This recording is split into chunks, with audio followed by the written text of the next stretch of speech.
All right, so here we are. We're on the second page of the arcs and chords assignment page, and things are getting a little weird. Things are getting a little crazy because they've made a statement, and I want to be able to show you what that statement means. It says that if there's a radius that cuts perpendicular to any chord, right? So if this radius PQ is perpendicular to this chord RS, then both of these segments, RT and TS, are going to be congruent. And that's a little, you just have to know it. I can prove it momentarily by showing you what the side lengths look like, but just know that if this radius is perpendicular to this, it becomes a bisector and it cuts it into two congruent pieces. And with that information, you can attack numbers 1, 2, and 3 on there. And I want you to be able to do another couple of things. They tell you that the length of this radius, PQ, it has a certain length, and I think they say that PQ, the radius of this circle, is 13. All right? And what that tells me is that I can use that information for my benefit when I'm trying to find this little piece right here. If I can find this little piece right here, then I can find that the total radius, but I've already been given the radius. But the biggest part is I need to find this little piece, and the only way I can do it is to create a right triangle and use the Pythagorean theorem like it shows you in the instructions on the top of the page. And I'm going to stop right here for a brief moment, do a little lecture, and say, hey, please, please, please don't just jump into the problems on the page. Read the instruction on the page. Read how it goes through the steps to get to the first part of the problem to the last part of the problem. Usually, your work can be solved just by looking at those. But I'm making these videos because I want to show you some step-by-step instruction as well. And I want to show you some common practices. If I want to find this value here, well, I already know this value because I know the total length of the chord. They've given me the length of the chord in the problem. The whole length of this chord was 24. So if this is a perpendicular bisector and the total length of the chord is 24, then both of these segments have to be congruent, and they have to be half of 24 because it's been cut in half. So this has to be 12. Okay, and we've been told that this right here, this radius that I've just drawn from the center of the circle out to R, has to be 13. That's what they gave us in the beginning of the problem.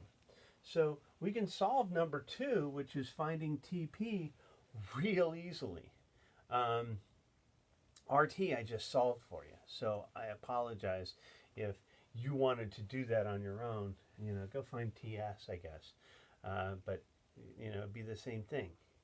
But I want you to understand that RT, because it has a perpendicular bisector, we now know that that's 12 because the whole thing was 24, and that a radius is 13. And now we have our hypotenuse, and we have one of our legs, and we're searching for the other leg. And now this is where the Pythagorean theorem comes in, and this is where you might get messed up just a little bit. I want to solve for x. So Pythagorean theorem says that x squared plus 12 squared gives me 13 squared. Now this is where we, have our trouble because we don't know how to square our numbers, but that's what calculators are for, and that's usually a good thing. I do know that x squared is x squared. I know that 12 squared is 144. And I do know that this is 169. Okay, 13 squared is 169. I know that off the top of my head. You know, you might as well memorize a few of them.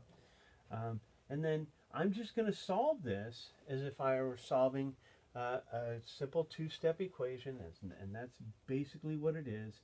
I'm going to subtract 144 from both sides.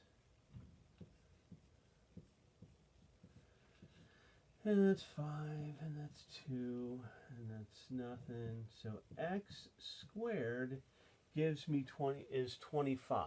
All right, well, I'm not finished because I don't want x squared, I want x. And so what I'm going to do is, again, because I'm an evil math teacher and I like to torture children, I'm going to have you rewrite this. You know, the rewrite step is good because then you're doing the math on the rewrite and you see where it came from before you just do that, okay? So I have x squared equals 25. I rewrite it, and then I do the math on top of it. How do I undo a square? I take the square root. That's going backward, right? That's like, how do I undo multiplication? I undo it with division. How do I undo squaring a term? I take the square root. And now the square root of x squared obviously is x. And the square root of 25, what number times itself, equals 25, and we know that that is 5. So there's how you find it. And the big deal was to know that the length of the radius was given to you, and you can put it in here and solve using the Pythagorean theorem. TQ, obviously, if you know this is 5, if you know that x equals 5, or that TP equals 5, and you know that the total length of the radius is 13, you know, 13 minus 5 gives you TQ. So go ahead and finish that up, and I'm going to show you one more thing that'll help you out with, or two more things that'll help you out with the bottom piece. The first is, just please remember when you're doing 4, 5, and 6 to remember the radius idea. The radius idea, creating those right triangles by drawing a radius, is super important, and I know you can do it. All right, so you go ahead and try 4, 5, and 6 on your own, and I'll move on and show you how simple the last two are by showing you number 7.